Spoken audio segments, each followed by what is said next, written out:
नमस्कार दर्शक बंधु जदि आपण सुना किंबा रूपा किणवाक योजना करुछंती तेबे वर्तमान आपणक पई गोटिए बड़ खबर आसीछि। तेबे खबरटी कौन रहिछि वीडियो रे आगको निश्चय जानिबा, किंतु ता पूर्वरु वीडियो को गोटे लाइक और चैनल को सब्सक्राइब कर नियंतु।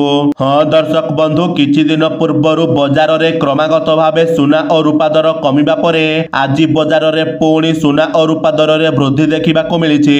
तेबे आज भारतीय बाजार रे 22 कैरेट सुना दर 10 ग्राम प्रति 64,450 टंका होइथिबा बेले 24 कैरेट सुना 10 ग्राम पिछा 70,310 टंका रहिछि। सेहिपरि ओडिशार राजधानी भुवनेश्वर रे 22 कैरेट सुना दर 64,450 टंका रे पहुंचिथिबा बेले 24 कैरेट सुना दर 70,310 टंका होइछि। मुंबई रे 22 कैरेट और 24 कैरेट सुनार मूल्य यथाक्रमे 64,450 टंका और 70,310 टंका थिबा नै रेकर्ड होइथिबा बेले नुआ दिल्ली रे 64,600 टंका और 70,460 टंका रहिछि।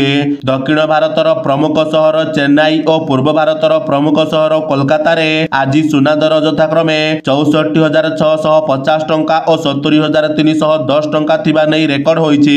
अन्यपटे आज भारतीय बाजार रे रूपा दर केजी प्रति 83,100 टंका थिबा बेले ओडिसा रे एही दर 88,100 टंका रहिछि।